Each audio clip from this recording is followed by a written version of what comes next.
Tonight on PrimeTime, a defining moment for Britain's economy.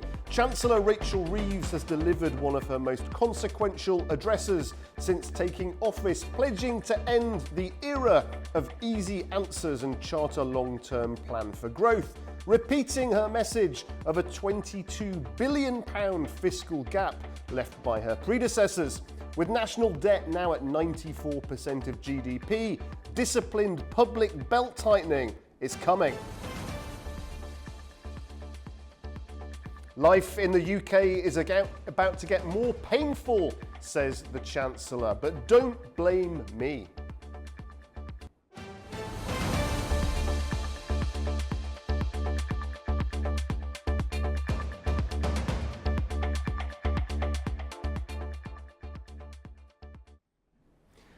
Good evening. The UK's Chancellor of the Exchequer says this month's budget will prioritise growth with fairness.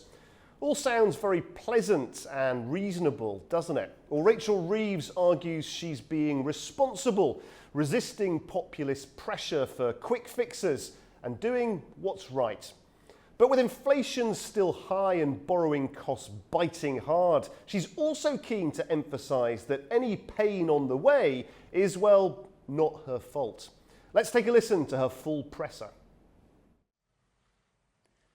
At the budget last year, I fixed the foundations, dealing with the aftermath of Liz Truss's disastrous mini-budget and the £22 billion black hole in the public finances left by the previous government. I put our public finances back on a firm footing, provided an urgent cash injection into our faltering public services, and began rebuilding our economy. But since that budget, the world has thrown even more challenges our way. The continual threat of tariffs has dragged on global confidence, deterring business investment and dampening growth. Inflation has been too slow to come down, as supply chains continue to be volatile, meaning the costs of everyday essentials remain too high. And the cost of government borrowing has increased around the world, a shift that Britain, with our high levels of debt left by the previous government, has been particularly exposed to. And in an uncertain world, we also face pressure to increase our defence spending, and it is right that we do that, protecting ourselves from hostile actors and supporting our allies. The truth is that previous governments have not adequately faced up to these challenges. Too often, political convenience has been prioritised over economic imperative. The decision to pursue a policy of austerity after the financial crisis dealt a hammer blow to our economy, gutting our public services and severing the flows of investment that would have put our country on a path to recovery. The years that followed were characterised by instability and indecision, with crucial capital investment continually sacrificed and hard decisions put off again and again. And then a rushed and ill-conceived Brexit that brought further disruption, as businesses trying to trade were faced with extra costs and extra paperwork. Inflation is already much lower than the double digits seen under the previous government. And the choices I make in this budget this month will be focused on getting inflation falling and creating the conditions for interest rate cuts to support economic growth and improve the cost of living. I understand the urge for easy answers. But politicians of recent years have become addicted to shelling out for short-term sticking plaster solutions rather than making long-term economic plans. They were irresponsible then. And those who continue to push for easy answers are irresponsible now. The UK's national debt now stands at £2.6 trillion, equivalent to 94% of GDP. The difference is in the priorities and the values that will guide those choices. Mine will be a budget for growth, with fairness at its heart, and a budget that supports businesses to create jobs and to innovate.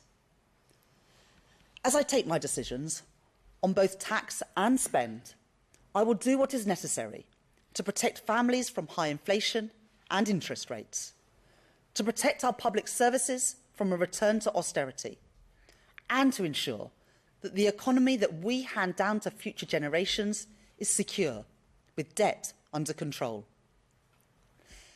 If we are to build the future of Britain together, we will all have to contribute to that effort. Each of us must do our bit for the security of our country and the brightness of its future. There is a reward for getting these decisions right. To build more resilient public finances with the headroom to withstand global turbulence.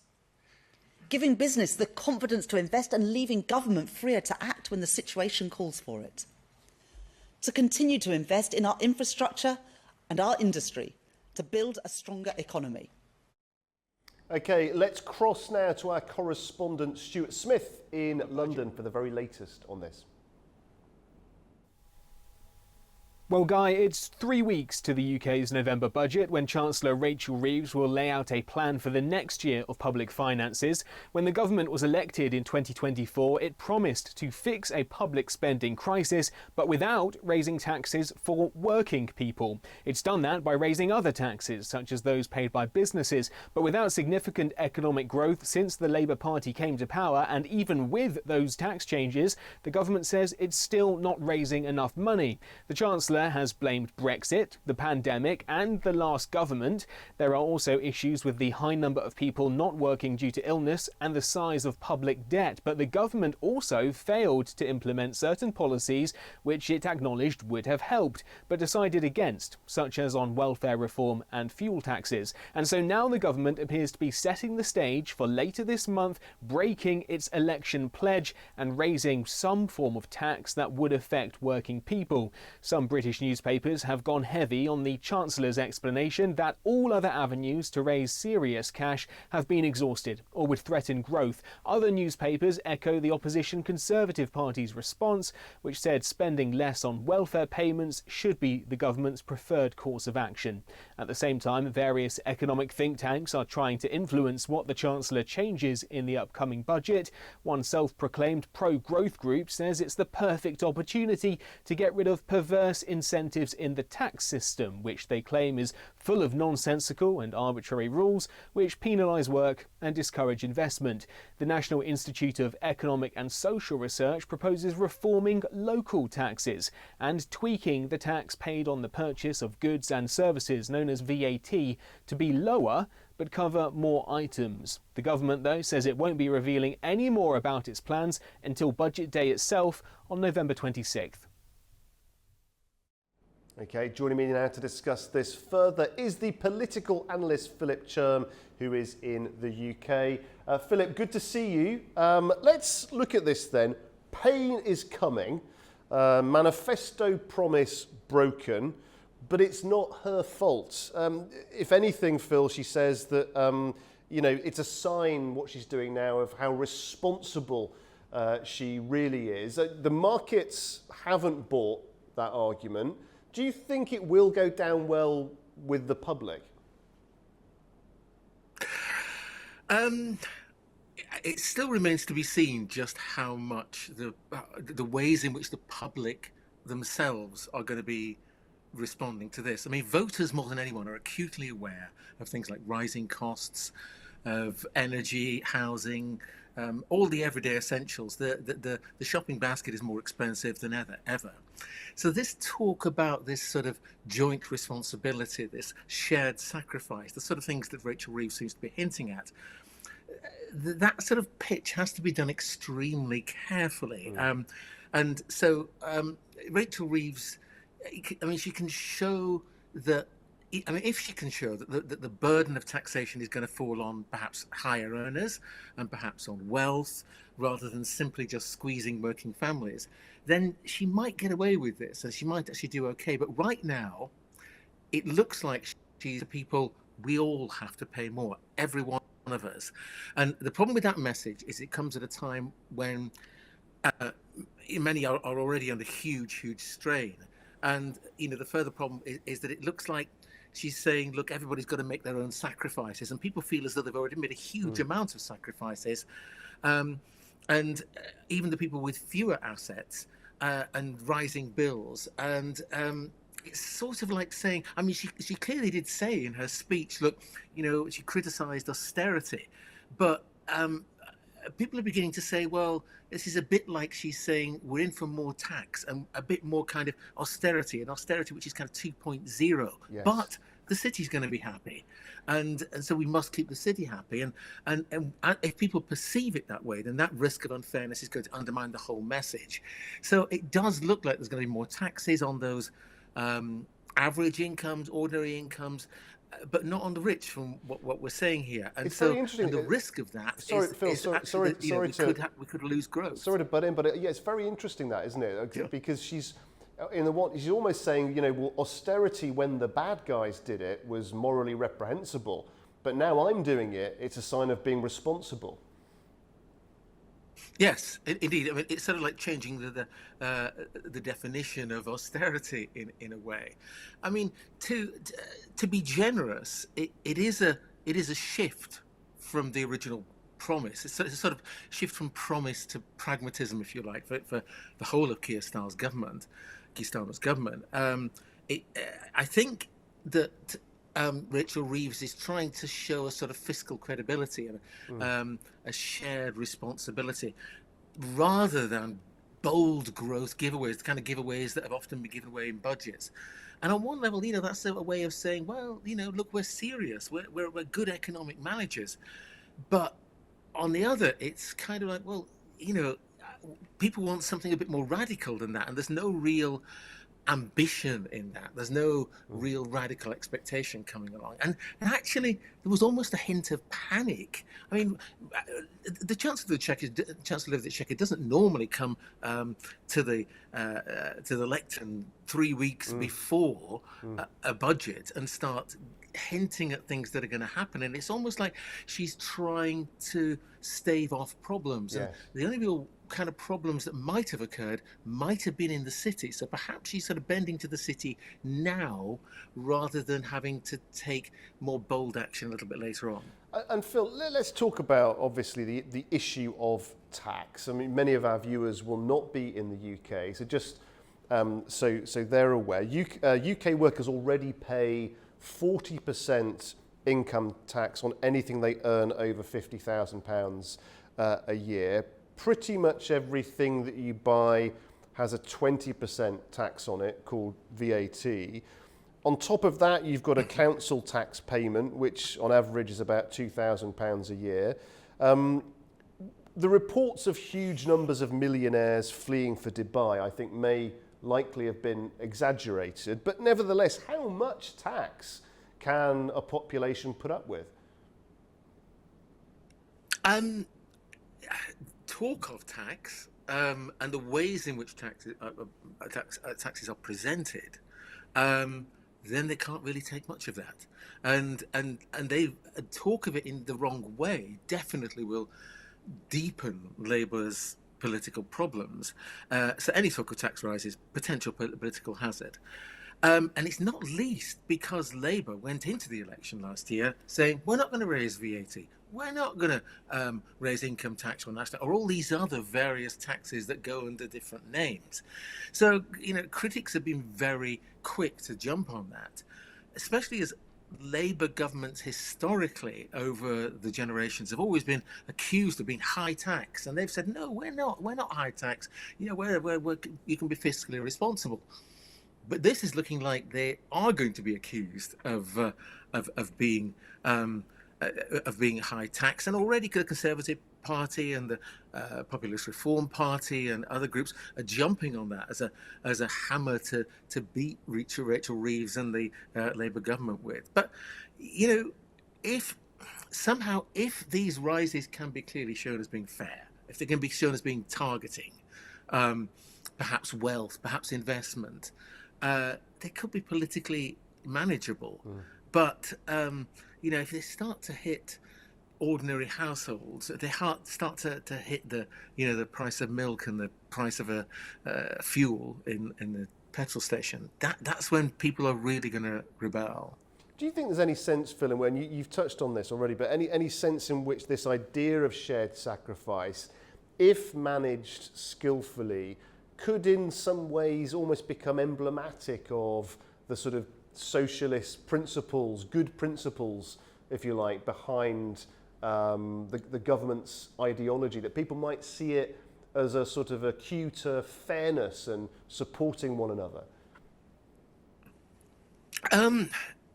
Yes, and there is a sort of sense of the, what the kind of spirit of the Blitz, as it's sometimes referred to in the UK, where everyone, joins together. And it was another kind of similar scenario during COVID, where people sort of helped together and they got together, and they were in a position whereby they helped each other. And there's a sense that you can do that as a nation again. And there is a huge fiscal hole to face, and some sort of effective approach has to be done. But public confidence, people have to believe that it's going to work, and any sense of this austerity 2.0 done in any other guise is going to go down very, very badly. And it may be even worse than that, because if it starts to hit out at hard-pressed working people, the markets may stay calm, but voters were going to be disappointed at that, I think. And I think that's the problem.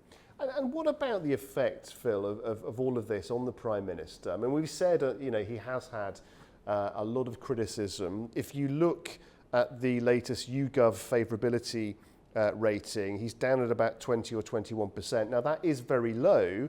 However, it's no lower than the leader of the Conservative Party. So is there a sort of a case of, perhaps this rhetoric of the Prime Minister is sort of on his last legs may possibly have been exaggerated? I think in some ways it has been exaggerated.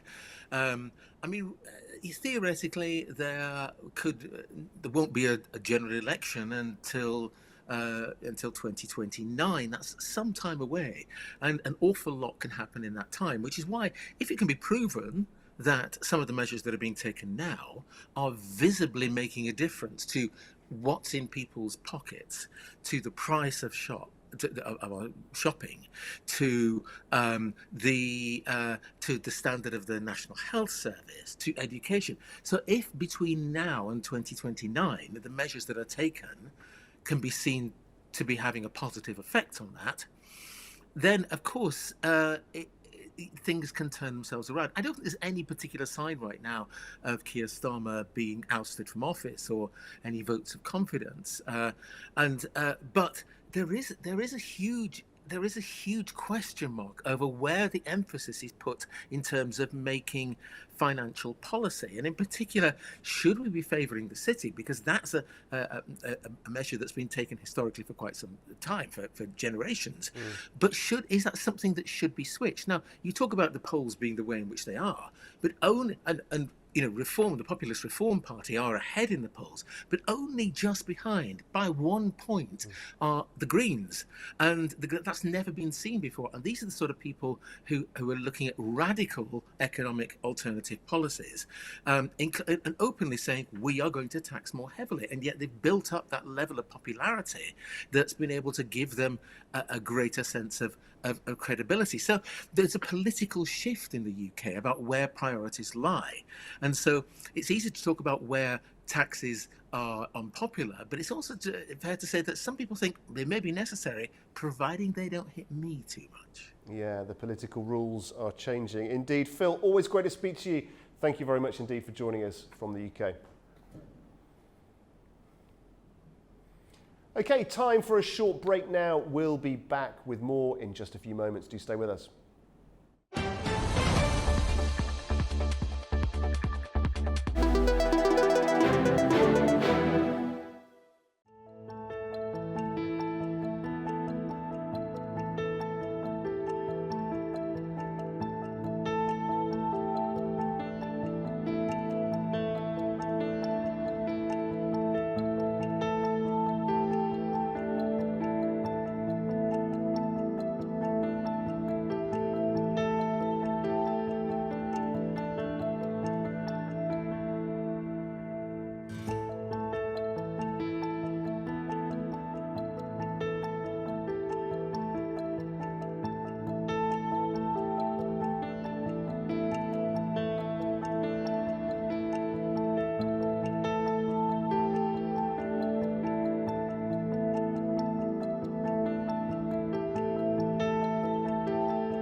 often said the world never sleeps, but who's ready to wake you up with all you need to know about what is happening across the globe and in the region?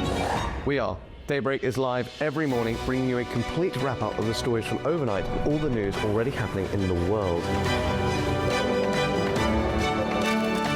The biggest global headlines, the key regional developments, the must-read stories shaping the day. We show them, we discuss them, we guide you through their meaning. We give you the news and a first look at the key headlines. I'm Nadia Jani. And I'm Lou Brown. Join us, it's Daybreak here at A News.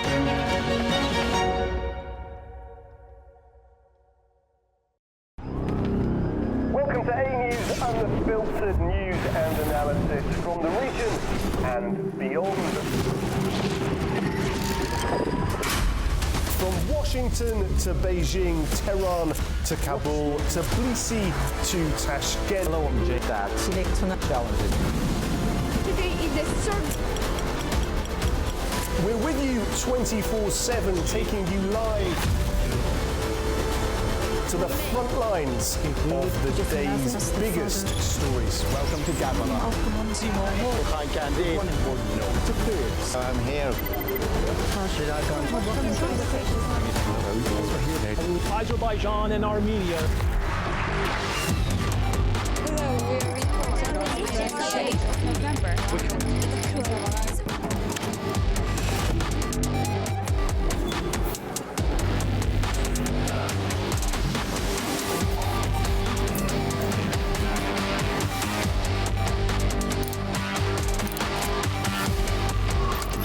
Reporting from Paris, Dar es Salaam, Tel Aviv, Washington, London, Moscow, Kyiv, Berlin, Rio de Janeiro, Beijing, Bangkok, Tbilisi, Tashkent, Almaty, Kazakhstan, Portugal, Tehran, Islamabad, Istanbul. Kabul for A News.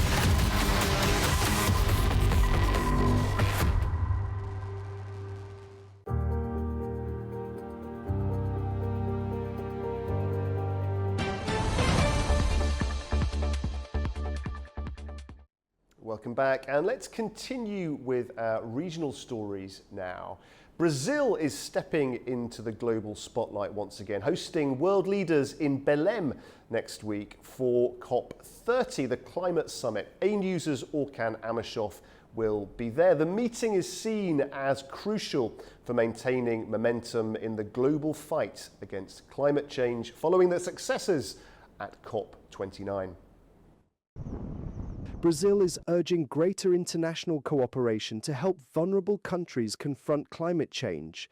Environment Minister Marina Silva spoke at a press conference ahead of the COP30 Leaders Summit, which begins next week in Belém, where Brazil is also expected to rally support for its forest conservation financing mechanism, following its $1 billion pledge. The maxim of acting locally and thinking globally no longer holds true without global aid to provide local responses to the problem of climate change. The most vulnerable countries will continue to pay the highest price and the greatest cost. The summit will bring together 143 delegations and 57 heads of state or government, setting the tone for negotiations at the COP30 conference, which runs from November 10th to 21st. As host, Brazil says it remains committed to strengthening multilateralism and advancing the Paris Agreement, which aims to keep the rise in global average temperatures well below 2 degrees Celsius above pre-industrial levels. Well, I'm delighted to say that joining me now in the studio is A News' Orkan Amashov. Orkan, welcome to PrimeTime. Good to have you with us. Thank you very much for inviting me. You and I were both there together at COP29 reporting. We shared many fascinating moments, some moments of triumph as well, which were well documented. What are your expectations as you head off now to COP30? Indeed, COP29 was a great test for all of us, for A News. It was literally 1 week after our official launch. And also it was a very critical moment for the global climate diplomacy. And there was a fundamental question of Azerbaijan a country with a size which is not really gargantuan, actually hosting the entire world and trying to make sure that the conference achieves its fundamental objective. And that objective back then was largely centered around this NCQG, new financial goal, quantified financial goal, which was delivered eventually. And we remember vividly that day. I think that was the last day when you and I were incredibly tired, and we were trying to sort of, put together all the different elements and to understand. I think it was on macchiato number 4. Macchiato, yeah. That was a challenge for us, and it was a challenge for the delegates there. And what I remember very fondly and incredibly and vividly is the intellectual challenge, the necessity of actually putting together a number of conflicting points, making sense, if to use your favorite phrase, of what was happening, and issue some sort of analysis and reporting. Because our job was not just about factual reporting, but also providing some kind of predictions. And I remember it was challenging. I'm glad to say that we have risen to the occasion as A News, of course. It was a moment, important moment for us. It was a crescendo of global climate diplomacy. Azerbaijan has risen to the occasion. I'm glad to say that the world has not failed. The world delivered. And the question what to expect from COP30 is largely, I suppose, connected to what was attained during COP29. So we need to look at those deliverables that were attained last year in November here in Baku.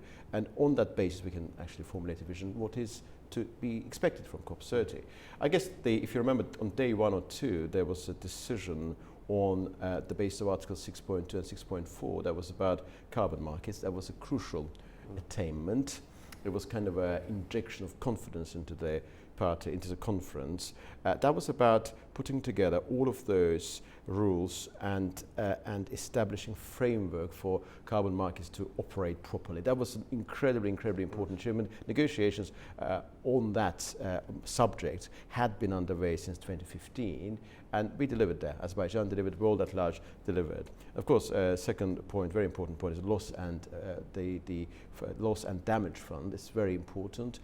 Back in Baku last year, we agreed on the governance of that arrangement. Of course, as we always say, many nitty-gritty elements are to be decided at a later stage, but the reality of climate diplomacy and the reality of multilateral diplomacy is of such a nature that you need to go through certain stages which may look like very trivial, very procedural. However, you may dislike them, irrespective of the extent of disdain you may feel in relation to those nitty-gritty elements. If you don't go through them properly, you will not be able to achieve that noble objective. So that is another thing that we'll be discussing later during the next week when I'll be there in Brazil. And I suppose, of course, last decision is about NCQG, and that should be augmented.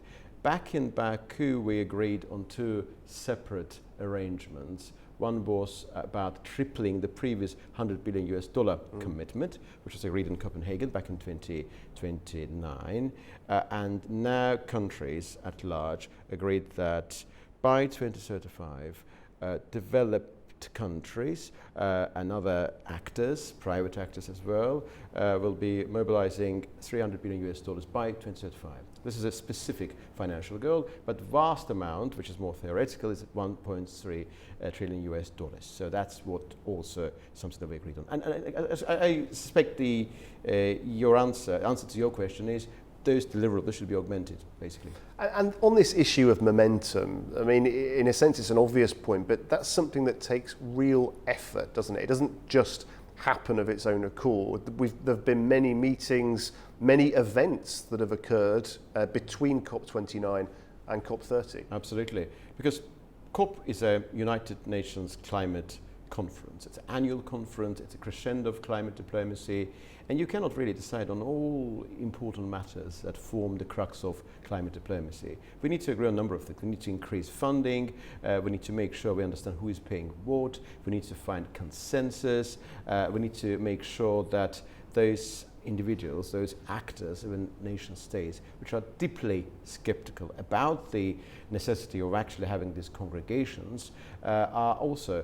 part of the debate, because the consensus must emerge. For that reason, I think that on the basis of the example of COP29, where Azerbaijan from the very beginning behaved in a very rational and realistic way, we understood that NCQG is something we need to focus on. We will not be able to, for example, achieve any considerable improvement in, for example, in the context of phasing out objective, which was the key element during COP28. So one part of preparation is to agree on your fundamental objective. What is deliverable, what is practicable, and what you need to focus on. This is one part. And of course, between COP29 and COP30, the actual negotiations are taking place. I mean, some people who are not very privy to COP diplomacy believe that, you know, countries all over the world come within those 2 weeks, discuss, make a decision and leave. That's not the case.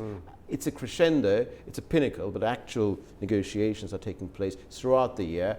And today, actually, not today, tomorrow, and tomorrow I'm leaving Azerbaijan for Brazil. Tomorrow is a very important day because Summit of Leaders will be taking place. So that will set agenda. I mean, as well as knowing a lot about diplomacy, you're also an international lawyer. I mean, is it difficult to make sure that nation states actually pay what they've promised, or, you know, actually live up to the things they've agreed to? Absolutely.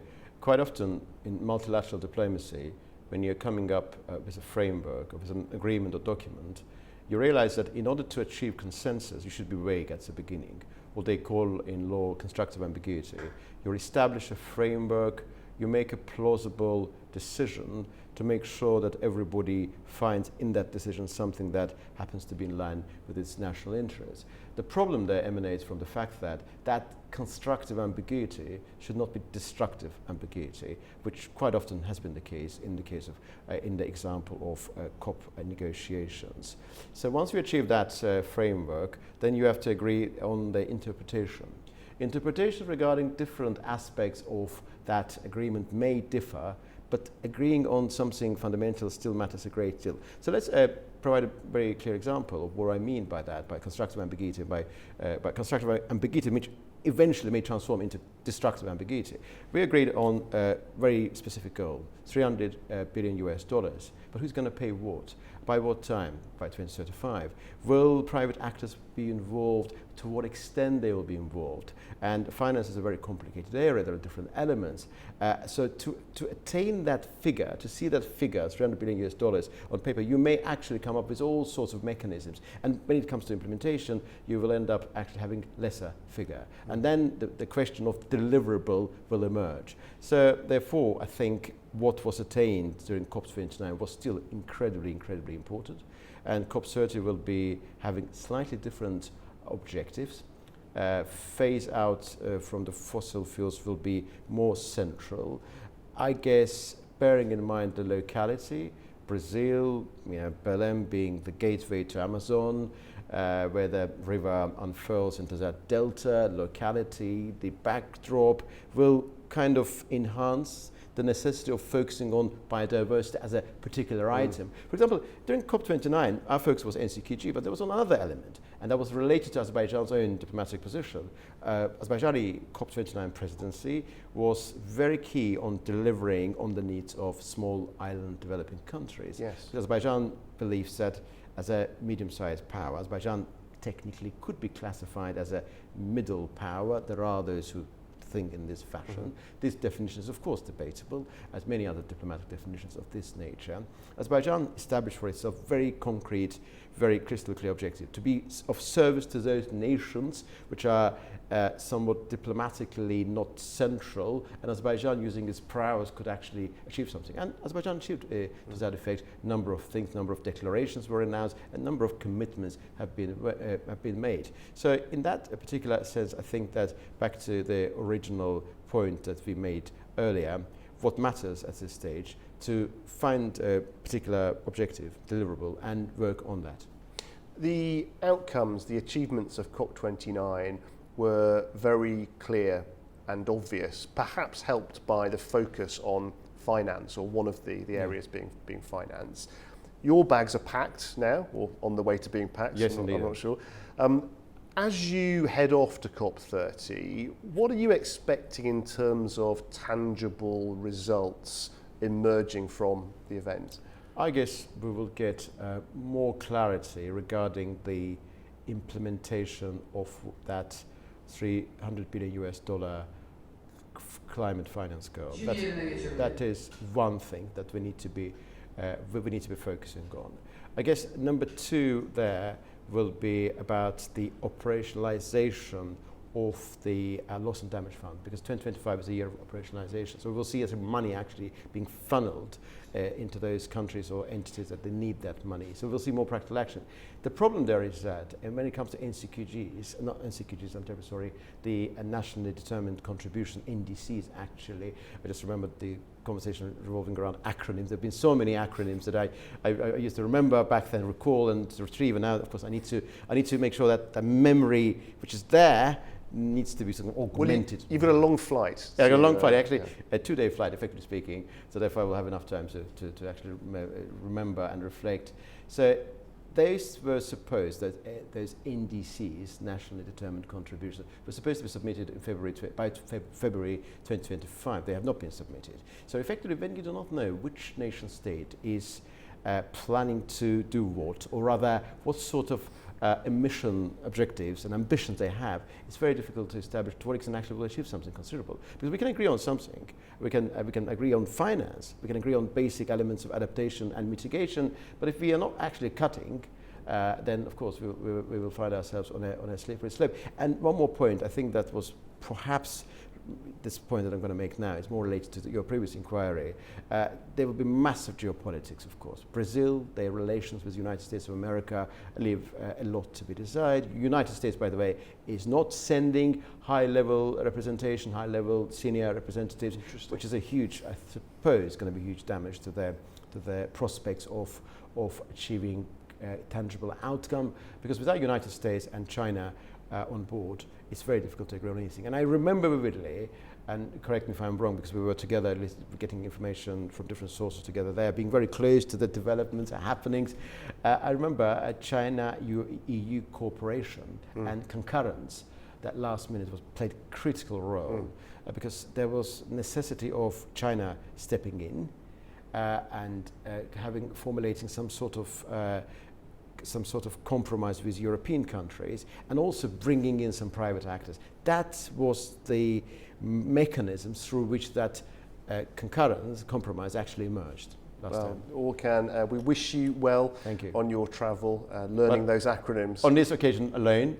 Sadly, yes. Sadly, alas. But we look forward to your insights nevertheless. Thank you very much indeed. Thank you. Okay, we're going to take a short break now, and then we'll be back with the top business news of the day. Do stay with us.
Speed में रहा होगा ना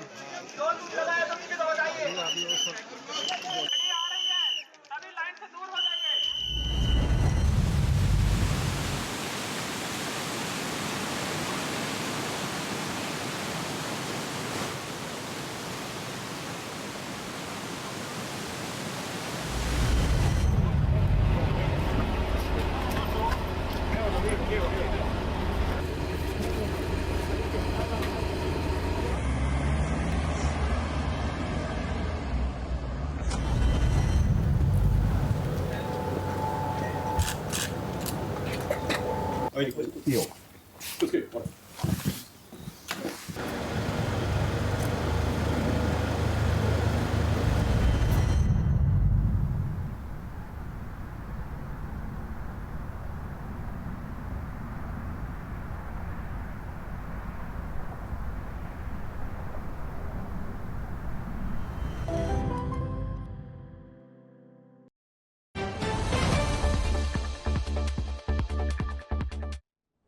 Okay, welcome back to Prime Time. Andy Mioch is here with the very latest business news. Andy, welcome. What's happening?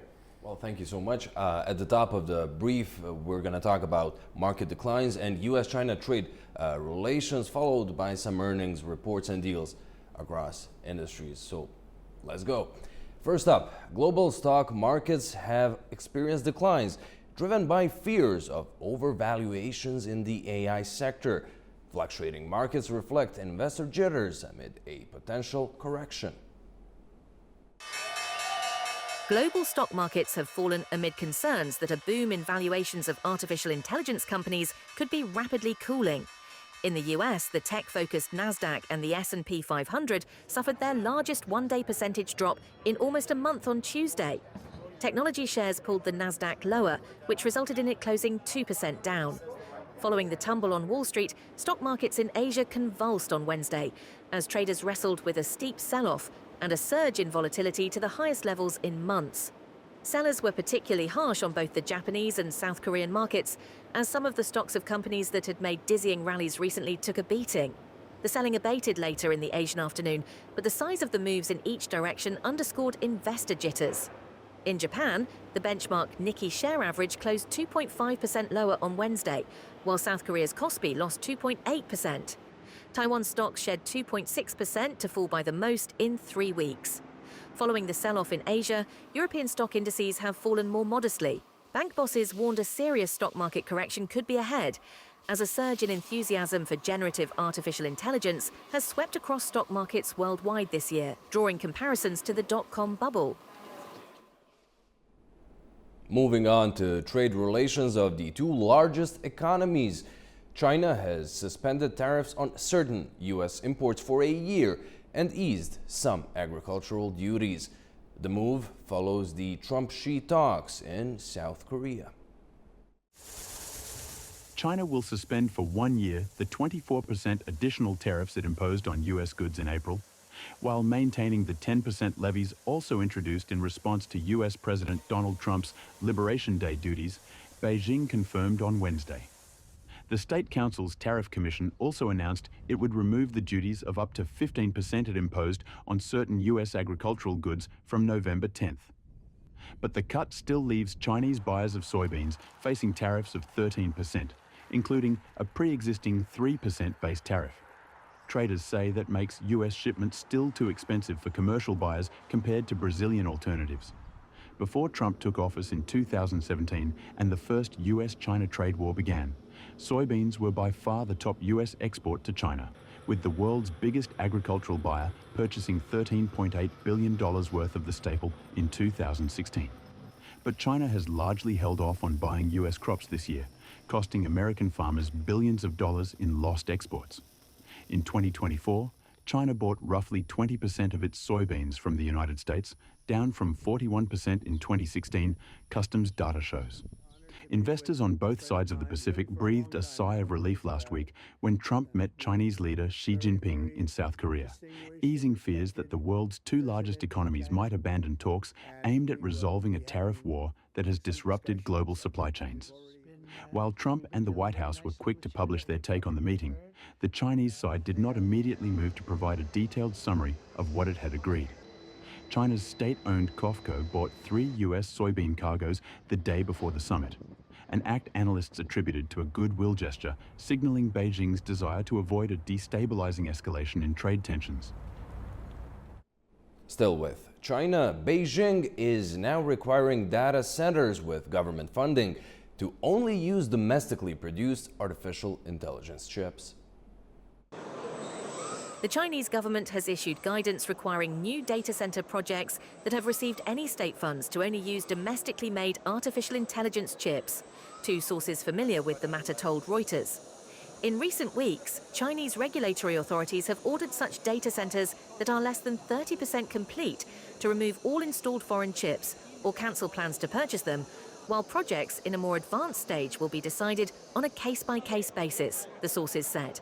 The move could represent one of China's most aggressive steps to eliminate foreign technology from its critical infrastructure, amid a pause in trade hostilities between Washington and Beijing, and achieve its quest for AI chip self-sufficiency. China's access to advanced AI chips, including those made by Nvidia, has been a key point of friction with the US, as the two wrestle for dominance in high-end computing power and AI.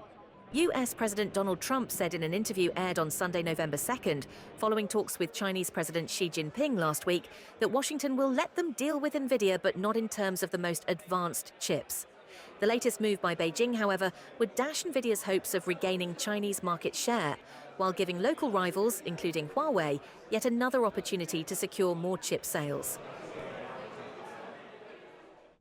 In the world of pharmaceutics, Ozempic maker Novo Nordisk lowered its sales and profit outlooks for 2025 after losing market share to U.S. rival in obesity and diabetes treatments. Novo Nordisk, the maker of Ozempic and Wegovy, has cut its sales and profit forecasts as it continues to fall behind in the competitive market for obesity and diabetes treatments. The company's chief executive, Mike Doustar, who took the reins in August, said the reduced guidance was because of the lower growth expectations for their GLP-1 treatments.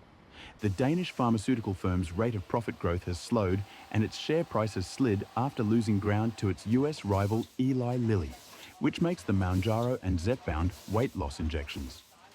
Clinical studies have shown that Mounjaro is more effective in causing weight loss than Wegovy. Novo Nordisk said it now expected full-year operating profit to grow by a maximum 7% in 2025, compared with an earlier forecast of up to 16%.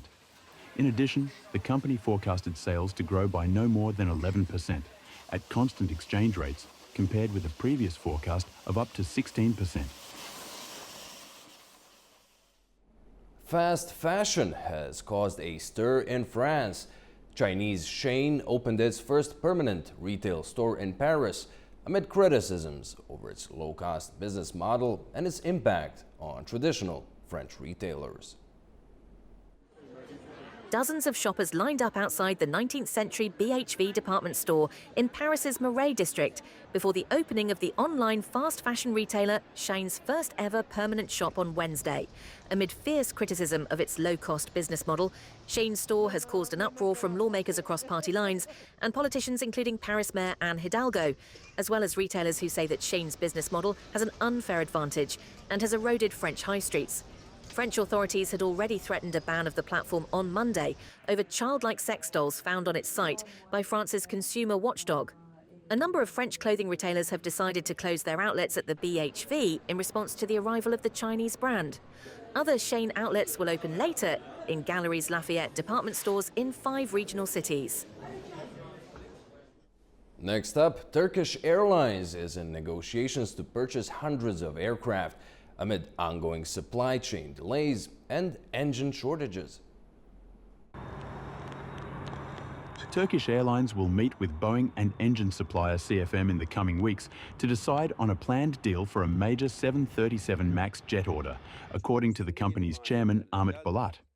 Turkish Airlines said in September that it would order 75 Boeing 787 aircraft and had completed negotiations to buy 157 37 MAX planes in a long-awaited deal. Bolat then said in October that Turkish Airlines could switch the 737 order to rival Airbus if talks with CFM failed to make progress. Transatlantic venture CFM International, co-owned by GE Aerospace and Safran, is the sole engine supplier for the Boeing 737 MAX and competes with RTX unit Pratt & Whitney for airline contracts for the Airbus A320neo family. A spate of engine shortages and growing maintenance delays has driven up engine parts prices and led to growing discord between suppliers and airlines across the industry. Airlines globally have voiced frustration over the disruption, including Turkish Airlines, which is facing delays linked to Pratt & Whitney engines on its existing Airbus fleet. Well, that's all the business news we have for you for now. And on that note, back to you, Guy. Andy, thanks very much. Very, very interesting, as always. Okay, coming up, we'll be speaking with our Iranian correspondent who'll be with us in the studio about the latest developments occurring in Tehran. Do stay with us.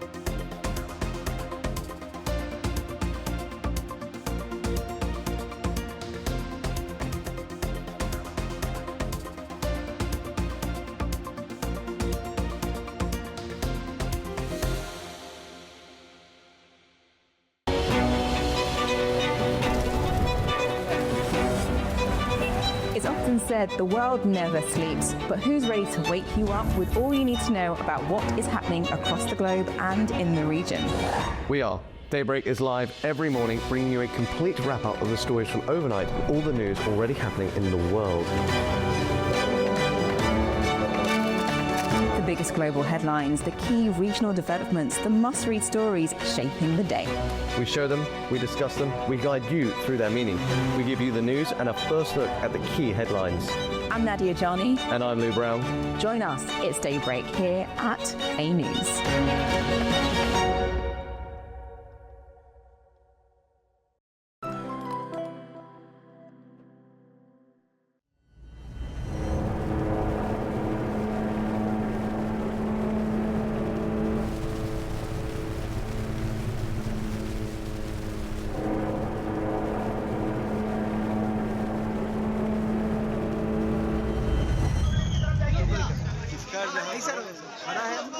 Speed में रहोगे ना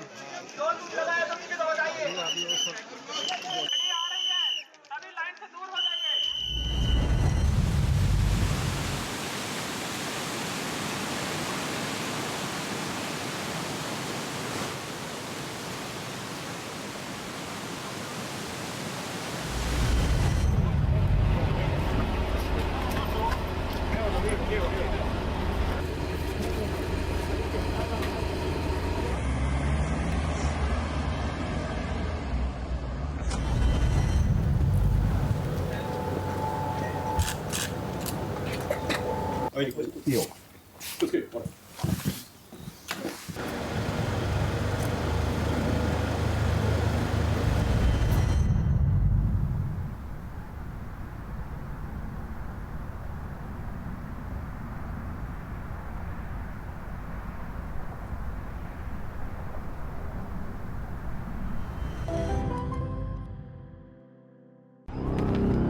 Welcome to A News, unfiltered news and analysis from the region and beyond. From Washington to Beijing, Tehran to Kabul, to Tbilisi to Tashkent. Today is the third. We're with you 24/7, taking you live to the front lines of the day's biggest stories. Welcome to Gabon. I'm here. Azerbaijan and Armenia.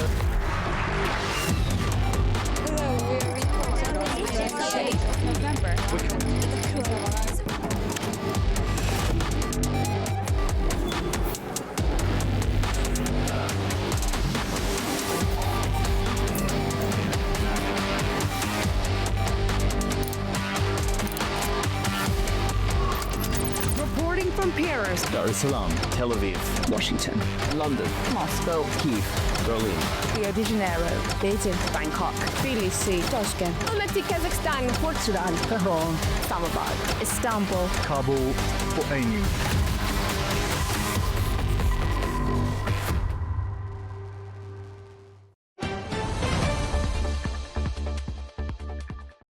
Welcome back to Prime Time. More regional developments now. And in Tehran and across Iran, thousands have taken to the streets to mark the anniversary of the 1979 US Embassy takeover, a moment that still defines Iran's strained ties with Washington. Well, the rallies come amid renewed tensions with the US and Israel, with leaders framing defiance as a national duty.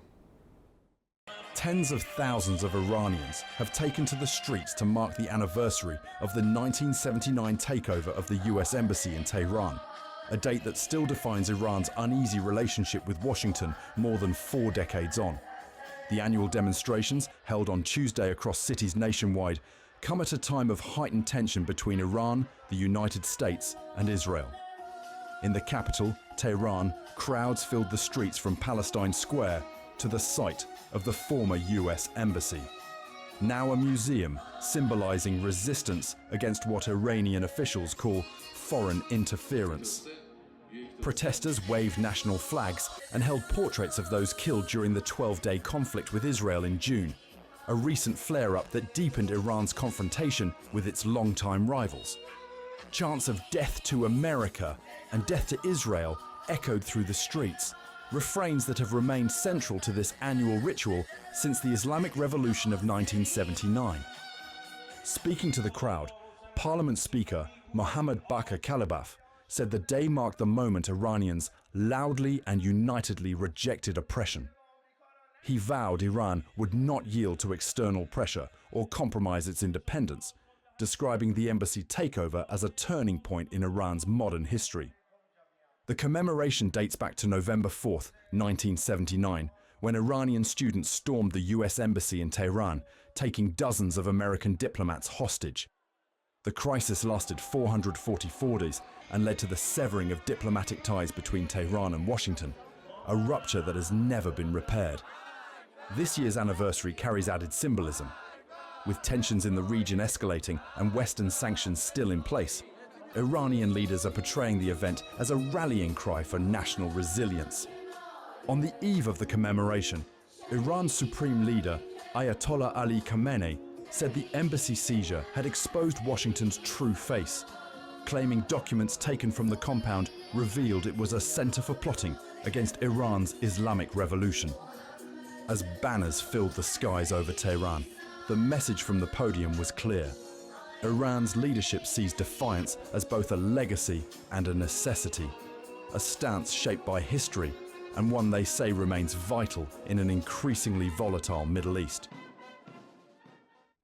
Well, to discuss this further, our Iranian correspondent Touraj Shirililo joins me now in the studio. Touraj, it's very nice to have you here physically in person for a change. My pleasure give us an insight into this event then. It is obviously an anniversary, but there is also a political element, a political narrative, part of which is about possibly defiance and a message towards the US. Thank you for having me, Guy. I think it's good to start with a piece of news that there was already broadcast in the introduction. Parliamentary Speaker Kalibaf was there and as the main guest or main host of the speeches. And what he reiterated was this perpetual adversary between Iran and US, which almost seems as a never-ending story. So that's one fact. Well, Iran is using this event on both sides, first domestically and also regionally and globally. On the domestic side, stressing that United States is still the #1 enemy of the country and also perhaps behind all the hardships the country is facing, proving that Iran, because Iran just wants to be an independent state in the region, not going with all that is being dictated by the United States to the regional countries. And on the global or regional level, Iran, by using this occasion, annual occasion, sends this message of continuity that Iran's revolutionary preferences have not changed and Iran still wants to go with these policies. And perhaps ending the answer to this question by another piece of news, as was again there, that Iran's supreme leader talked to a group of university students and school students just the night before the anniversary on Monday, and he put saying that this adversary with the United States is not tactical, it is something essential, rather strategic. And he put 3 conditions for a possible normalization, a détente with the United States. That first, you need to exit all your military bases in the region, stop supporting Israel, and also not to interfere in the regional affairs. And then there might be some chance of or a dialogue, or one sense speaking together, so that how we can pass over this state of animosity. And this was, I think, very telling, these 2 speeches on that day and just the day before it. So a sense of continuity then, clearly in the message. I mean, some things perhaps have not changed since 1979. Many things, though, have changed, not least the way the economy and geopolitics around the world now works. To what extent does economic strain being felt by people in Iran complicate things here? Does it add pressure to the government, and are they thinking about people's economic situation when they're refining their messaging to the public? I think not directly, but indirectly, holding such ceremonies, annual ceremonies, as those hardships are running into the face of ordinary Iranians because of sanctions, against in one way or another stresses and reiterates the government's policy, saying that number one enemy is the United States and number one mother of all problems of the country. Because look what happened Iran has been hit by a collection or a rainbow of sanctions since 1979 revolution, and these sanctions were reinforced after Trump came to office in I should say during Trump 1, I should say, under the policy of maximum pressure policy, where even medicine came under sanctions, not just oil. So this is a good occasion to show that the United States is behind and its policies are behind these hardships. So as far as the government's concerned then, this is the US are both a useful distraction but also the cause? I think both, sure. Not only just to justify it, but also showcase it, that the United States has been doing this. And imagine, after Trump came to office last year, what happened? Those policies, maximum pressure policies, were reinforced and revived. But the recent development, the Israel-US war back in June, gave another good opportunity and a very sensible and justifiable excuse or logic for the government to show that, okay, look what is happening. Because we want to be an independent state, we want to be independent in terms of nuclear policy, and now they attacked us and they bombed our civilian nuclear sites. But mind you, after the war, many Iranians who were disagreeing with the government in one way or another, they put aside or lowered or softened their disagreement with the government and joined the national sensitivity because their country was attacked. I think in that sense, the US-Israeli attack backfired. Now, in Iranian cities, you see many national elements, historical elements, which were frowned at before this war. And now people are having this tendency of saying that because our country was attacked, now we need to keep it, we need to serve it, we need to uphold our country's integrity, sovereignty, and exactly this attack backfired. Do you think an emboldened US, an emboldened Israel, has, in a sense, helped the alliance that Iran is developing with China and with Russia? Well, I think this alliance happened well before these attacks. Last year, Iran and China signed the 25-year strategic pact on a wide range of areas of cooperation. And the other 20-year strategic agreement with Russia came into force like 2 months ago. So I think the movement started well before it. And Iran does not only rely on its soft power or hard power with regional countries, but beyond it, with countries that defy that notorious West-rest dichotomy, that if you are not with the West, you are the rest. And this has already started, but I agree that the war increased the tempo.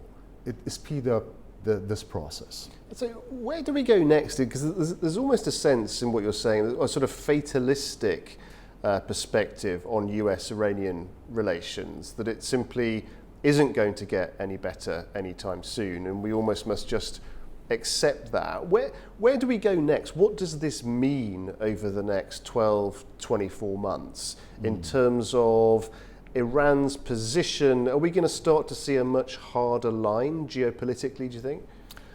As the famous saying goes, it takes two to tango. it is not only Iran's policies that will determine what will be the future Iran-US relations, whether it will remain as strained as it is, or there will be a détente or a sort of normalization. I believe if on the US side there is also a sort of reviewing, not reforming, or rewriting its policies, regional policies, deciding to come into terms with Iran, perhaps that story, that future can be rewritten in other terms, and we will step out of this perpetual enmity between Iran and the United States. But that remains to be seen, whether both sides are ready in a state of give and take of concessions or not. And of course, that's the sort of disagreement. The negative side is one side of the equation. The more positive side are the alliances, those enduring alliances, and also those newer ones. There are plenty of opportunities, I suppose, for Iran looking forward when it comes to forging and developing alliances. BRICS, for example, would be one, but many other opportunities, I guess, that the country's also looking at. Well, Iran has not limited itself to BRICS. BRICS is counting, I think, but Iran has also entered the Eurasian framework of exchanges with the countries mostly from the former Soviet republics. And this gives Iran the opportunity of, as the Iranian foreign minister said, like a breathing space, so that it can lower the effects of sanctions. It can give Iran the opportunity to circumvent the sanctions. And again, Iran is already as part of the NAM, non-aligned movement, comprising of 120 countries, which well, of course, it is coming from the Cold War period, but it's still in action and supporting Iran's policies in one way, as long as it wants to be independent. So I think BRICS is just one case. The Shanghai Cooperation Organization is another one. A Eurasian framework of countries are another one. So Iran, in one sense, has started expanding its alliances and multilateral, I should say, connections, so that can lower the effects of US pressure, Western pressure on its economy and on its policies. Touraj, it's always great to see you, particularly when we get to see you in person. So thank you very much indeed for joining us. Thank you.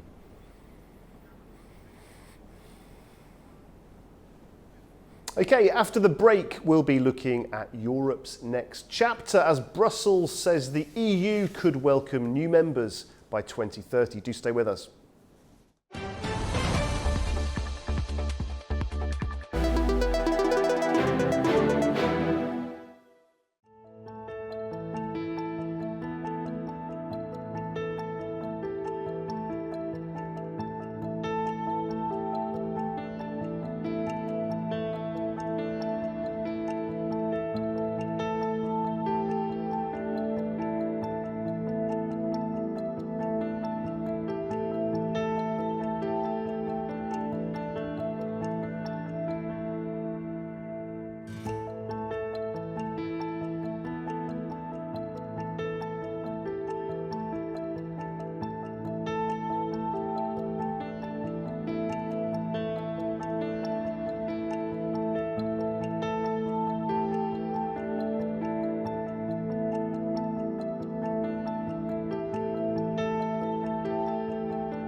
It's often said the world never sleeps, but who's ready to wake you up with all you need to know about what is happening across the globe and in the region?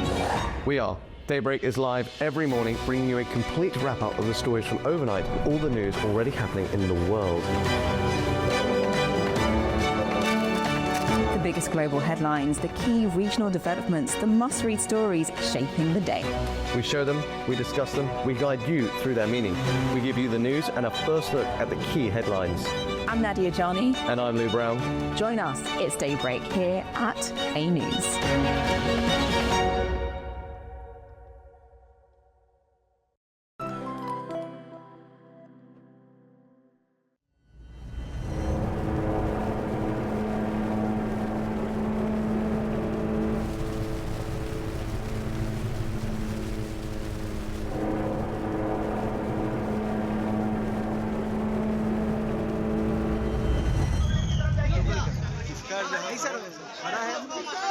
में रहोगे ना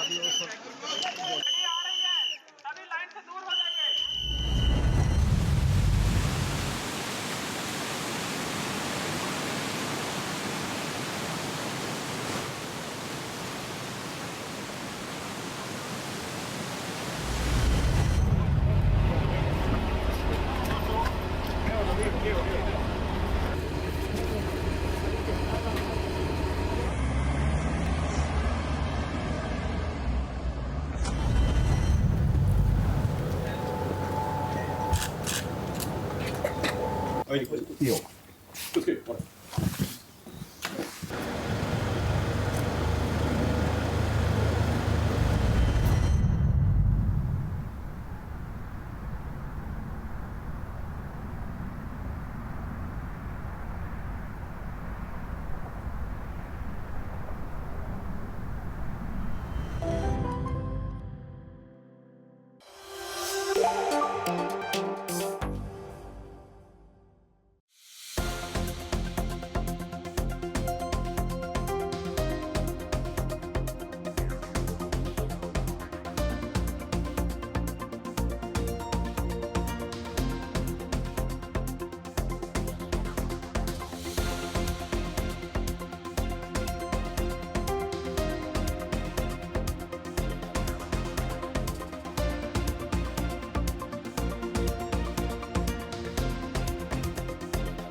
Welcome to A News, unfiltered news and analysis from the region and beyond. From Washington to Beijing, Tehran to Kabul, to Tbilisi to Tashkent. Today is the third. We're with you 24/7, taking you live to the front lines of the day's biggest stories. Welcome to Gabon. I'm here. Azerbaijan and Armenia.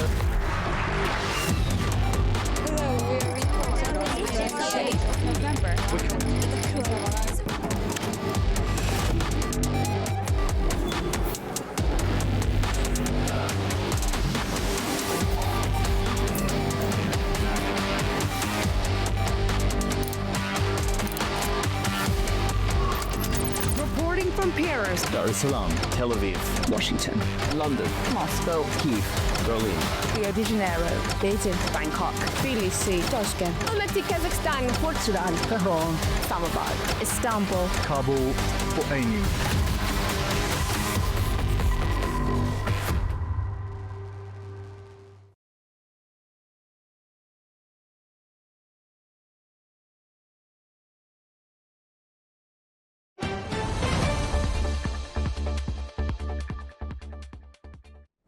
Welcome back to Prime Time. The European Commission says the EU could be set for its biggest expansion in years, with several countries on track to join by 2030. Brussels' latest enlargement package points to progress in some areas and persistent hurdles in others. Let's take a closer look. EU could gain new members. According to the European Commission's latest enlargement package, several candidate countries have shown notable progress in their accession paths. Brussels' 2025 report shows that Montenegro is rapidly moving towards the Union, with Albania close behind, while Ukraine and Moldova are working hard to close the gap with the others. Officials say the next expansion could take place by 2030 if the conditions are met. Montenegro is the most advanced and has made significant progress towards EU accession, and it is at the same time the most prepared country. The country produced tangible results on required reforms while remaining firm on its EU strategic orientation. Despite continuing to face the challenges of Russia's ongoing invasion and Hungary continuing to block formal progress in Ukraine's membership negotiations, the Commission also praised Kyiv's commitment to accession. In the presentation of the State of Enlargement reports, the countries that have done their homework well stand out. That they align. However, not all countries receive praise. EU High Representative for Foreign Affairs and Security Policy, Kaja Kallas, said that Georgia is now a candidate country in name only. Georgia has no viable path to European Union at this stage unless conditions change dramatically. It is now a candidate country in name only. As Kallas, Martakos also criticised Georgia's path and called authorities to action. Georgian authorities need to urgently reverse their course to respond to their citizens' demand for a European future. Following the last year's European Council conclusions that the Georgian government's actions have de facto led to a halt of the pre-accession process, and in light of Georgia's continued backsliding on the fundamentals since then, the Commission considers Georgia a candidate country in name only. The annual enlargement package presents a comprehensive assessment of the progress made by candidate and potential candidate countries over the past 12 months. Alongside political and democratic reforms, Brussels says the next wave of enlargement could also reshape Europe's energy security and economic competitiveness.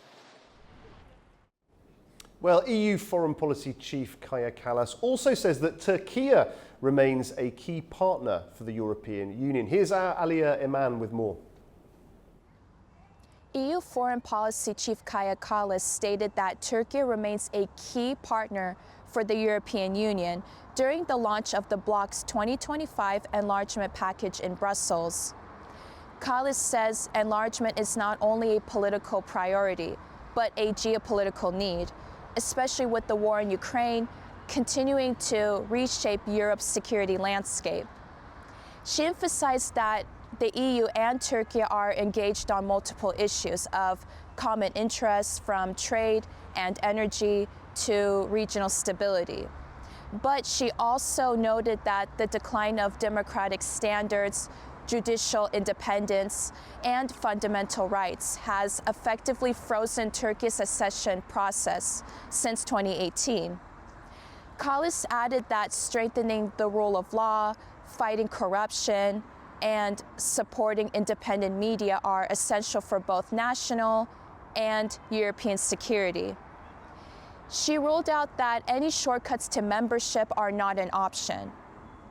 EU Foreign Policy Chief said Turkey remains a strategic partner, with 2030 set as a realistic timeframe for potential new EU members. Turkish officials stressed that the EU's enlargement policy should include Turkey, citing its long-standing candidacy and vital role in regional stability, migration, and defense. President Recep Tayyip Erdogan says Turkey's goal of full EU membership and calls for the removal of what he calls political blockages in the accession process. Recently, Turkey rejected the European Commission's latest report as biased, claiming it contains unfounded allegations and uses language inconsistent with efforts to build a positive Turkey-EU agenda. Also at the same time, Turkey emphasized its continued commitment to EU membership and regional stability. This is Aliye Iman, Istanbul, Turkey, A News. Okay, more on this in just a moment with an expert guest we'll be talking to, but please do stay with us after the break.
में रहोगे ना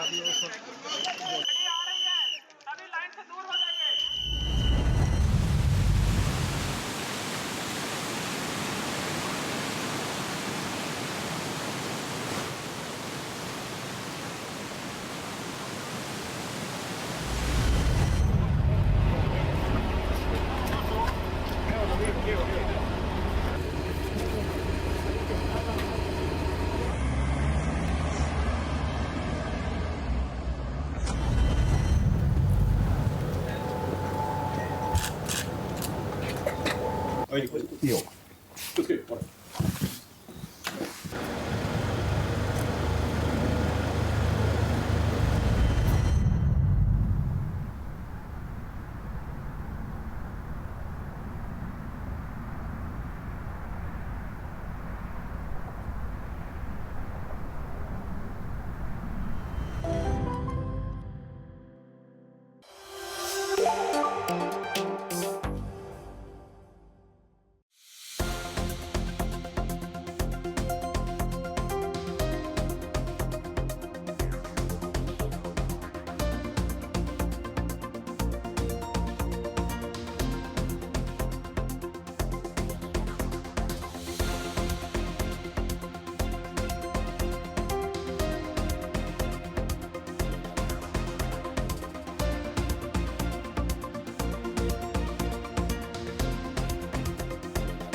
Welcome to A News, unfiltered news and analysis from the region and beyond. From Washington to Beijing, Tehran to Kabul, Tbilisi to Tashkent. Hello, I'm Jay. Challenges. Today is the third. We're with you 24/7, taking you live to the front lines of the day's biggest stories. Welcome to Gabala. I'm here. Azerbaijan and Armenia.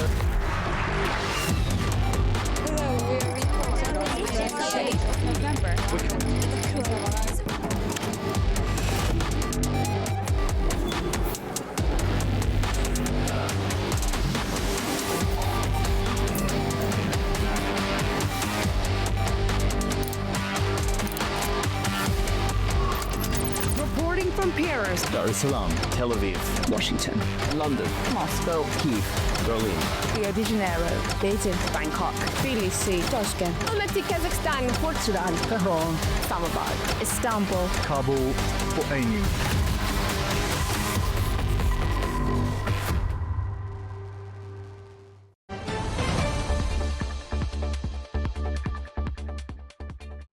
Welcome back to Prime Time. Now, joining us to discuss more on this subject of EU enlargement, I'm delighted to say that we're joined by Mr. Ozgur Güven, a sustainability and energy expert in Ankara, Turkey. Thank you very much indeed for joining us on Prime Time. How is Ankara viewing this enlargement, this push by the EU? And also, does Turkey see this 2030 target as realistic, genuine, or just merely symbolic? Thank you. Good evening, everyone over there. Well, I would love to see it realistic, but I don't believe it. I think Albania, Moldova, Montenegro, and Ukraine, I don't know about Ukraine, I'll step that aside, would be a member by 2030. But then the rest, the other candidates like Serbia, I mean, Montenegro, I think, no, sorry, Macedonia, Northern Macedonia, Kosovo, Bosnia, and us, I think we would wait little longer than 2030. And you're someone... But still, it doesn't change the fact that we keep our commitment to become a full member of EU. I think everyone in Turkey wants to, prefers to. And just on that, I mean, you're someone very much in touch with the political will within Turkey. Is there a serious amount of intent, political will to restart discussions about EU reforms? There is a full political will that I can assure through my network, through everyone I talk. I don't think anybody has a doubt in the political will, regardless of the fact that most of us knows that there will be new complications, there will be new barriers, and most likely it's not going to happen by 2030. But still, we keep our political will because it's been a commitment, not only President Erdogan's term, even before. Maybe the only difference now is that with Erdogan's presidency, Erdogan's political agenda is not only obliged to EU. There is a broader view. We are back, finally aware of there is more than EU, there is more than West. We have a lot of potential new networking communication in East, South. So basically that may be the only difference in Erdogan's agenda than the previous governments in Turkey. And there are those in Turkey that would say that despite being a key partner on security, despite being a key partner on issues like migration, nevertheless they feel somewhat sidelined. Do you think they have a point? Of course. It's a huge argument, and I don't think there is any politician in Europe who could actually defend it with us, their case. Turkey has been keeping more than 4 million, some say 6 million refugees, not only from Syria, but other countries as well. And Schengen was an agreement. We had a Schengen agreement, but yes, we had some flaws, but it wasn't a huge burden to keep going on it, keep forwarding on it. And when it comes to EU side, I think there is a lot of politicians on that side that they have a double face. Sorry to say that. They easily can change their mindsets. They can easily forget what they said, even if it's written. So I don't know if it answers your questions. On our side, we still are committed. We still obey. We still want to become a full member. But I personally do not fully believe on the EU side. And you mentioned the Ukraine, you mentioned the Balkans, who appear to be moving faster in the EU's direction. Is there any sense in Turkey, any apprehension, any fear about potentially getting left behind as this new wave of enlargement moves forward? I don't want to call it or have the psychology of left behind. Turkey is so much different than those mentioned. Not only the population, but the economic power, the agricultural power. We have a lot of extras. It's not easy. I can understand. They have a point. To make Turkey a full member is difficult. Religion is an issue. Culture is an issue. There is, all that potential I mentioned already. If you think of agriculture, which to become a full member, I can imagine all those agricultural-related, agricultural-based countries like France, Poland, and all. They will have a huge, disadvantage. There's too many aspects. So this is not a burden. Like Albania, Moldova, Montenegro, they are smaller countries. They don't have as huge cultural differences as we do with Europe. I mean, I'd like to put Ukraine aside. I don't know if it's going to happen or not. That's a different day's issue, different agenda over there. But for those countries, they should be a member already. I mean, they are smaller to us and easier to swallow, let's say. Turkey is not that. And as well as the geopolitical, possibly ideological tensions that exist, there are also, as you've said, so many practical areas of partnership. We've spoken about defence, obviously energy, trade is a huge factor. Do you think that could possibly be the key to thawing relations between Turkey and the EU? I think the latest eagerness from EU, coming from EU, is related to this question. I mean, you know, like SAFE, the new initiative of EU, strengthening the security of the EU, the defense industry, to increase the capacity of the defense industry. Turkey has a lot to offer on this manner, especially. Like, not only, yes, everybody is now aware of the unmanned aerial vehicles like the drones of the Turkish potential, but there is more than that. And air defense systems, there's a lot of vehicles. There is a lot to offer on the defense side, plus as being the second largest member of NATO, and with the threats from Russia and other, I believe Turkey has a lot to offer.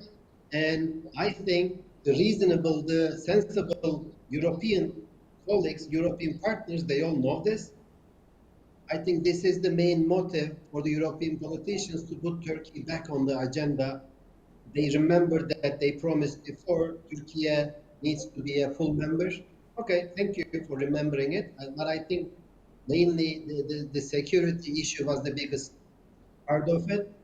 We've discussed this before in other programs earlier, that, you know, energy is the second, because there is a lot of energy potential in the Central Asia, in Caucasus in general. So to deliver these to Europe has to go through Turkey, has to go through Turkey. So I think that will be the second in this, but mainly SAFE, with the SAFE initiative.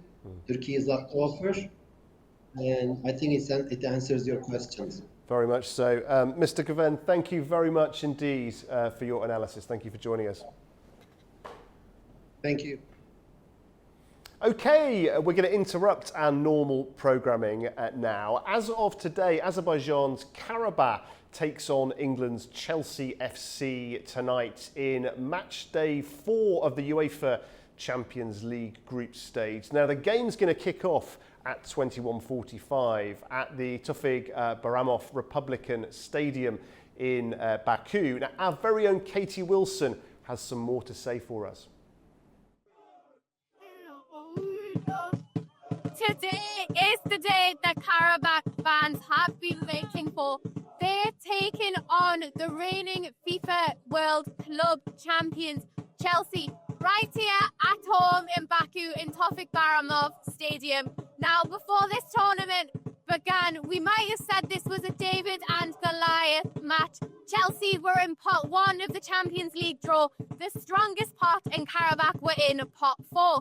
But Karabakh have been the team that everyone's been talking about as the surprises of the Champions League tournament so far. They won away to Benfica in a surprise win. They won at home in Copenhagen. So they're hoping for a real upset tonight.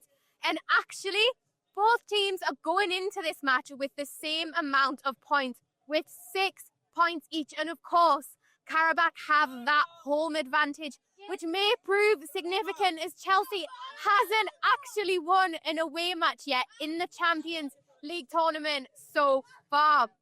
So Karabakh have got the momentum behind them, but Chelsea are hoping this is going to be an easy win for them as it is now halfway through the league stage. So don't write anybody off yet. Anything can happen. This lot are really excited.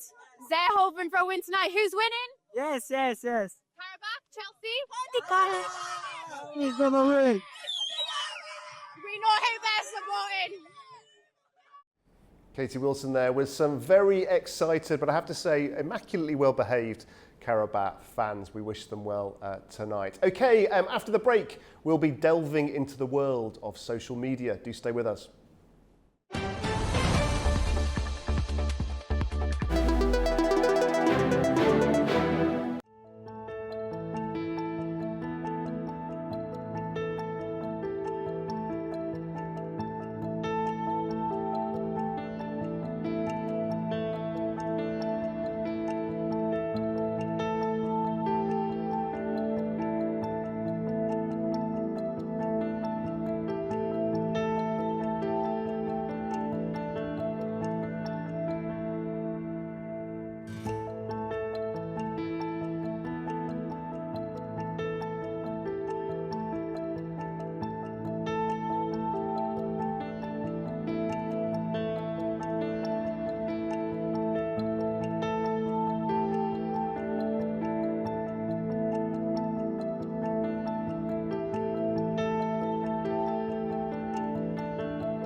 It's often said the world never sleeps, but who's ready to wake you up with all you need to know about what is happening across the globe and in the region? We are. Daybreak is live every morning, bringing you a complete wrap-up of the stories from overnight and all the news already happening in the world. The biggest global headlines, the key regional developments, the must-read stories shaping the day. We show them, we discuss them, we guide you through their meaning. We give you the news and a first look at the key headlines. I'm Nadia Johnny. And I'm Lou Brown. Join us, it's Daybreak here at A News.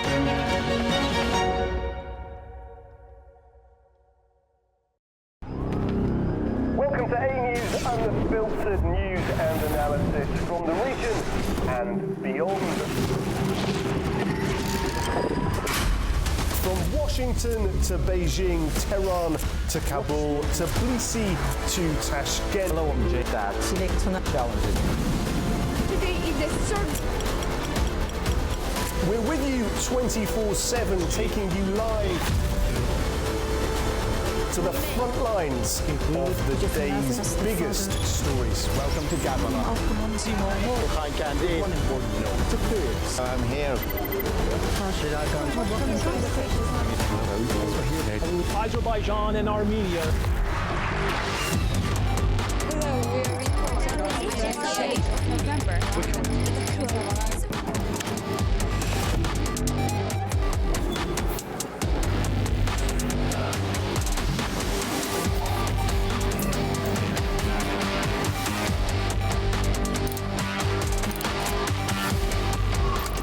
Reporting from Paris, Dar es Salaam, Tel Aviv, Washington, London, Moscow, Kyiv, Berlin, Rio de Janeiro, Beijing, Bangkok, Tbilisi, Tashkent, Almaty, Kazakhstan, Port Sudan, Tehran, Islamabad, Istanbul, Kabul for A News.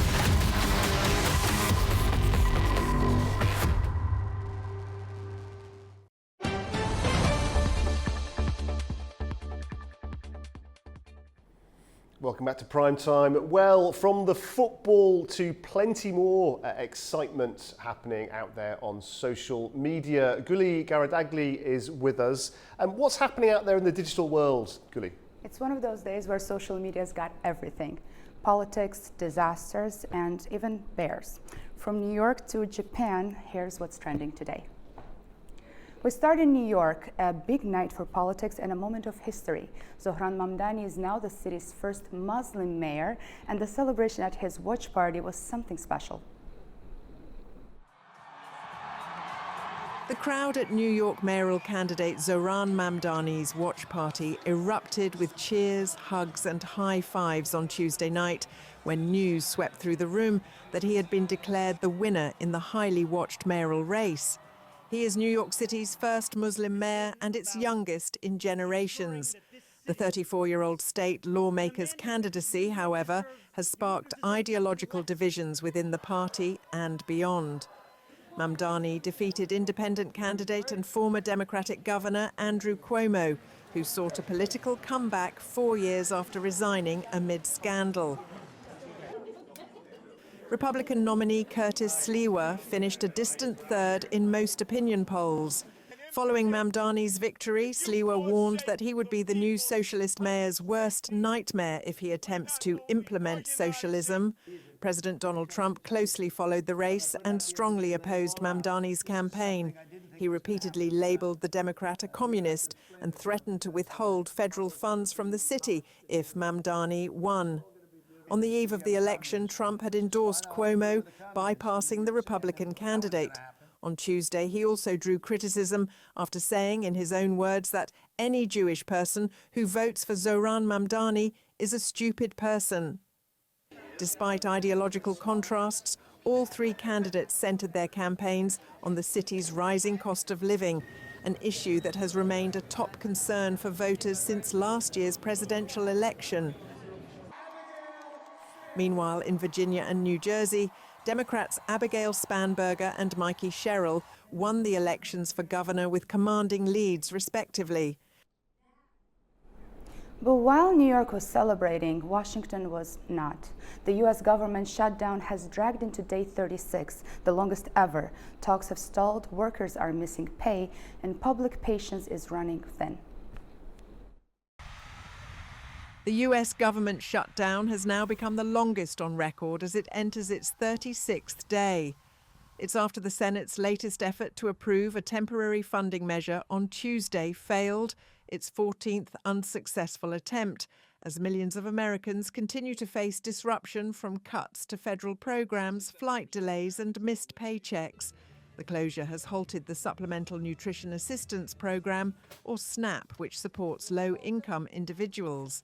And now food pantries are under further strain, compounding existing economic pressures.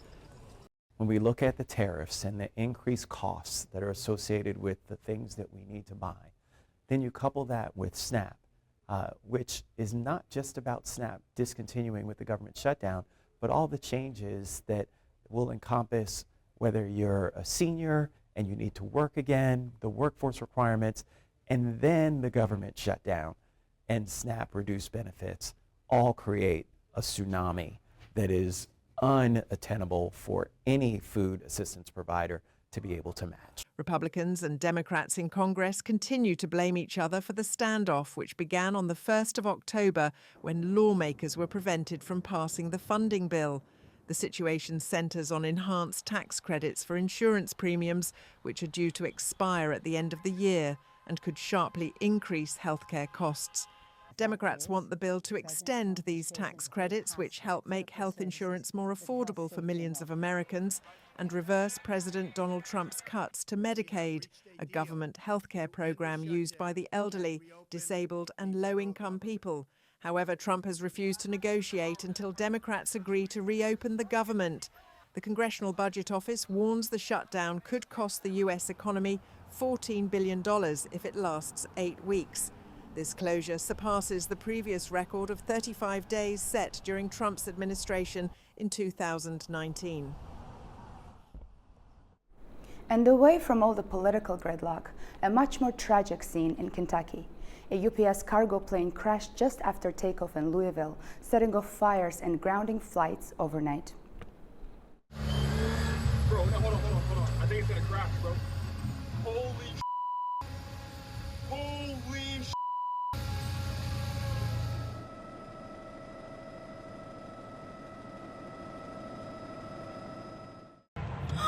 ¡Oh my God! ¡Corre para atrás, papi! ¿Viste? Te lo estoy diciendo, Dios mío.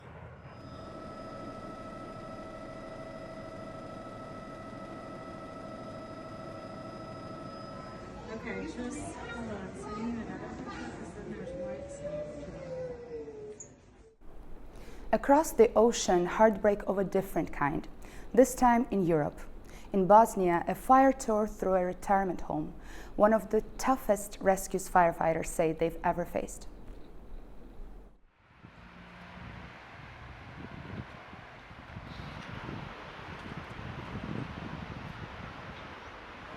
The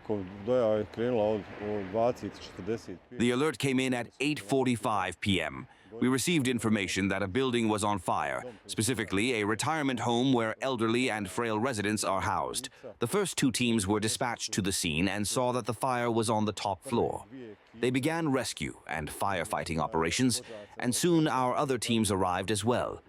In total, 6 of our fire engines responded to the blaze, and the Tuzla Volunteer Association soon joined them. The situation was very difficult because, as they say, these are extremely critical and challenging fires, involving immobile and barely mobile individuals, as well as the need to conduct both evacuation and rescue simultaneously. According to some preliminary information I have heard, nothing official. 10 people have died, and I can't say how many were injured. I only know that 5 of our members from the Professional Fire Brigade requested medical assistance and are currently at the clinic for pulmonary diseases.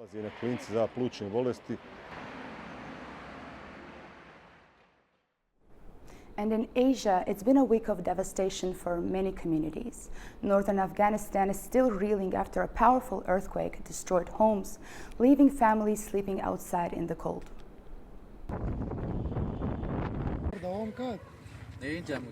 Dust and debris everywhere.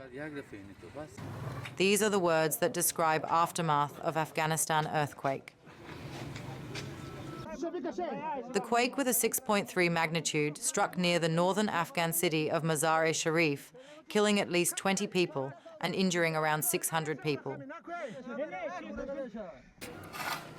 Search and rescue teams are currently working through the widespread damage caused by the earthquake, including significant damage to the tiles and walls of Mazar-e-Sharif's Blue Mosque. In addition, the earthquake caused power outages and triggered a landslide on a key highway, with the death toll expected to rise. It was around 1 a.m. when the earthquake struck with a strong jolt, and everything went dark as the power went out. For about an hour, there was dust and debris everywhere. When it finally cleared, we saw 2 bodies lying down there, a woman in that area, and 2 wounded people near our shop. Afghan authorities and the United Nations have dispatched rescue and aid teams to the affected areas. Hospitals in the region have been put on standby to treat the injured. This is the second major earthquake to hit Afghanistan in 2 months, adding to the country's existing humanitarian challenges, which include economic struggles and the return of millions of refugees from neighboring countries. Not far away, another natural disaster is hitting hard. Typhoon Kalmegi has battered the Philippines, turning streets into rivers and forcing thousands to flee.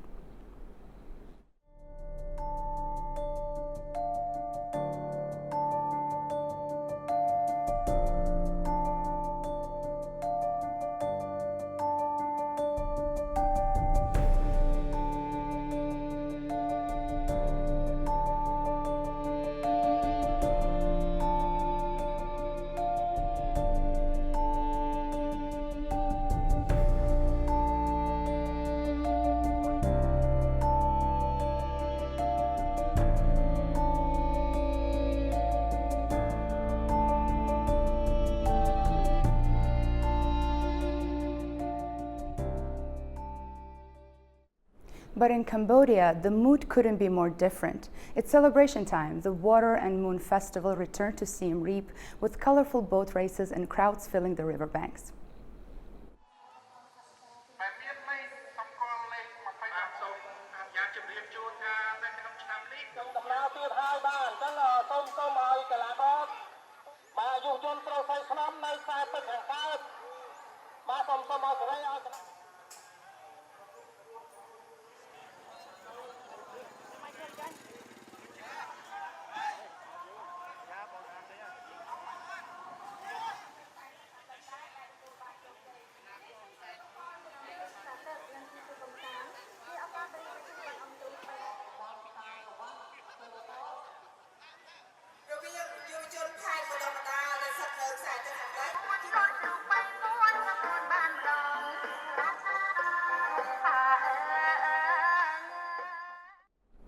And finally to Japan, where things are getting a little wild.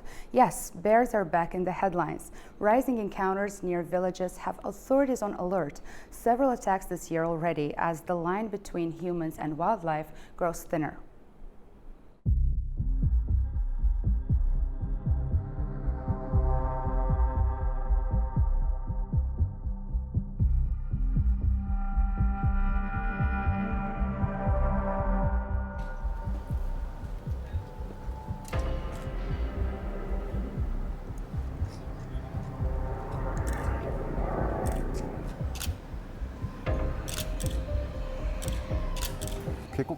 There are a lot of bears in this area, and so the awareness of bears is very high. Regrettably, however, we have seen around 7 casualties this year. No matter how careful people are, with the bear population this high, the number of incidents is not decreasing.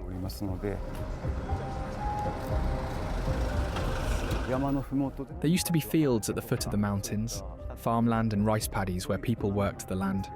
But thanks to a declining population and some other factors, that land is no longer being worked.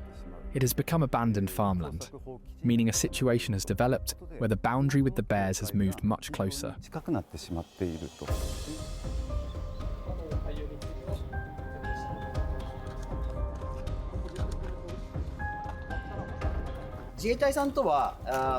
We are constantly cooperating with the self-defense forces on matters such as sporting events and natural disasters. In the current situation, our main aim is to establish a robust relationship among our personnel. Then, through countermeasures against bears, we aim to achieve our primary goal of protecting our residents.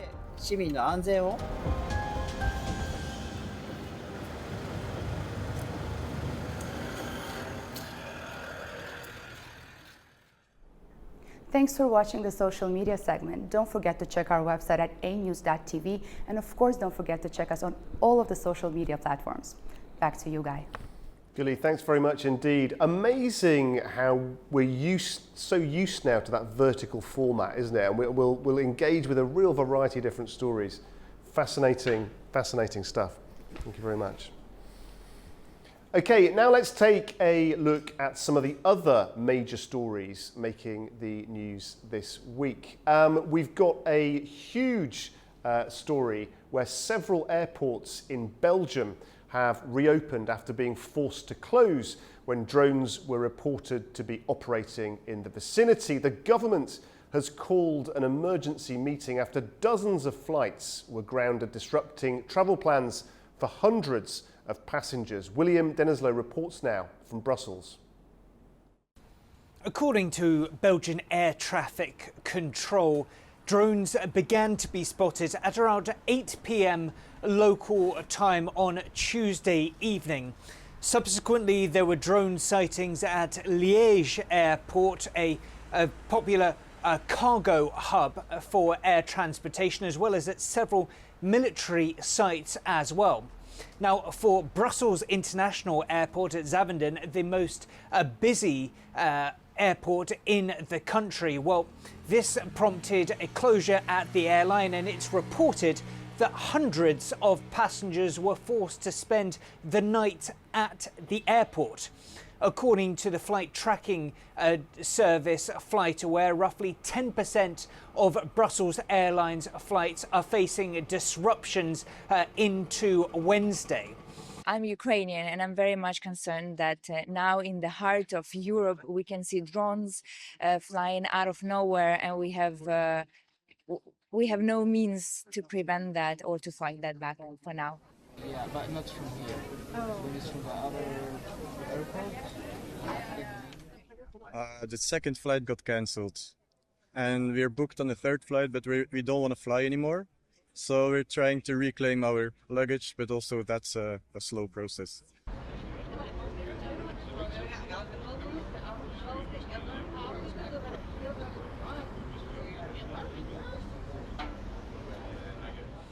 When it comes to what happens next, well, Belgium's National Security Council will be convening on Thursday to discuss this incident and broader threats when it comes to drone incursions. This is certainly not an isolated incident, there have been similar such occurrences over recent months impacting a number of nations here in Europe. The likes of Romania, Poland, Denmark have all seen such drone incursions disrupting airspaces, flights recently. When it comes to the causes of this, well, Russia has consistently rejected any allusions, any allegations that they might be responsible in such hybrid threats. But these incidents that we've seen over recent months has certainly garnered a strong response from both NATO and the European Union. As far as NATO is concerned, well, they've ramped up its eastern flank watch, increasing security along the borders with Belarus and Russia, doing more when it comes to more jets in that area. But NATO has acknowledged that sending jets or shooting missiles to shoot down very cheap drones is a non-efficient way of dealing with things. They're working on better ways to counter and detect such drone incursions in the future.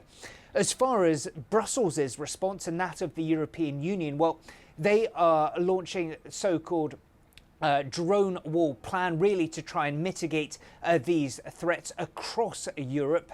That is a plan that has been ramped up over recent months. This is certainly a threat that both NATO and the European Union is taking very seriously indeed. William Denslow, Frey News, Brussels. Well, that is all for tonight's edition of Prime Time. Thank you for watching. Please do join us tomorrow night for more news and analysis. And from all of us here at A News, thanks for being with us.